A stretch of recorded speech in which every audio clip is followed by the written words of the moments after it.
All right, in this video we're going to look at the general trig relationships that come up when we're looking at the position time, velocity time, and acceleration time graphs for simple harmonic motion. The first is the positive cosine graph. Now at a positive cosine graph, when this t is 0, cosine of 0 is 1. So I'm starting at my maximum amplitude, my highest height. When this then repeats itself, so if I go down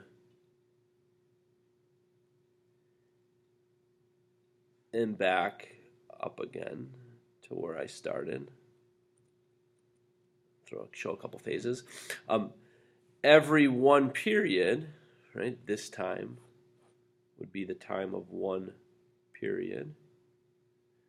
The pattern repeats itself, so my oscillator goes down and back and up again as my position time graph goes down and back and up again. Now if I have a negative cosine graph, I have the same initial position at 0. I have maximum value because cosine of 0 is 1, and that's the highest value a cosine function will be, but I have the negative. Oh, I'm sorry, this is A then. A will be the maximum amplitude. This would be minus A, the minimum amplitude. A minus cosine graph is the same, but it starts inverted, right? It starts at minus A, and then in the same phase, it makes it to positive A, and then back again.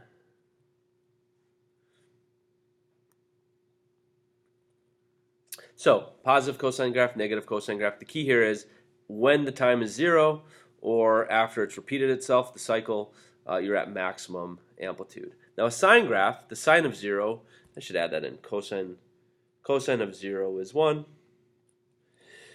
Negative cosine of 0 is minus 1. The sine of 0 is 0.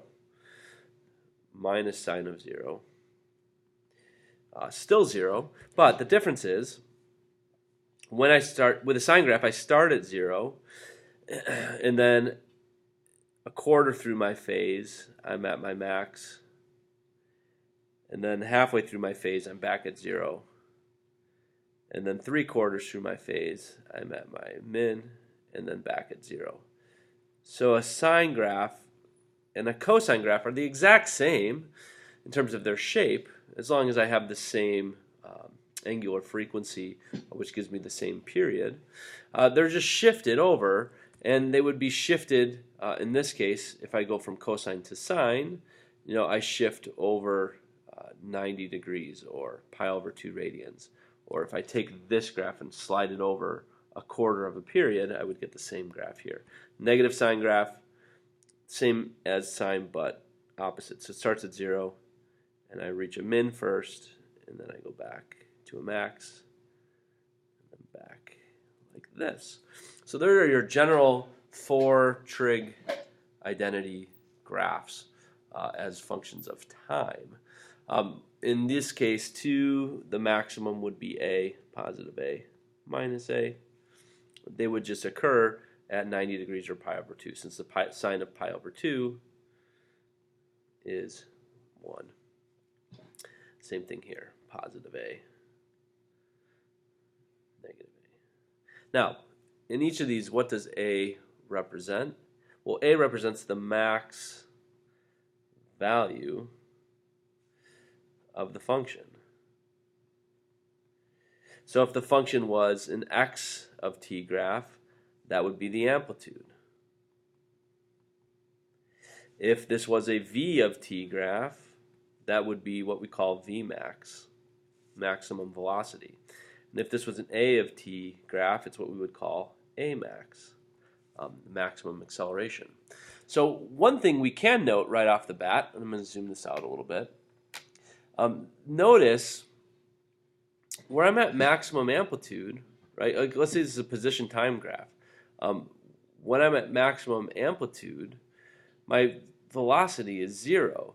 So if my position graph is a cosine function, whether I start as positive or negative, then my velocity graph should be a sine function. So we're going to be able to use the graphs themselves and model that with what we observe to try to piece together why these graphs should be, or how these graphs should be related to one another, the xt and the vt and the at.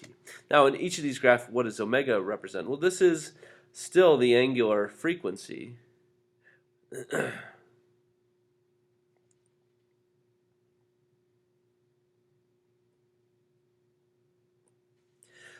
Sometimes we call this 2 pi over t, or 2 pi times f. And this will define essentially the period of the oscillation. So if I've undergone one full cycle, one full period, then the cosine of that function has to be back to what it was originally. So if I was at maximum positive amplitude, I'd be maximum positive amplitude. So the cycle has to complete a 360-degree turn. So this has to do with the width of the graph, right? This is how wide, basically how long is each period. This has to do with the height of the graph, right? What's the maximum value of the two? And you'll see how these relate to the xt, vt, and at graphs in a little more detail when we derive those in the next set of videos.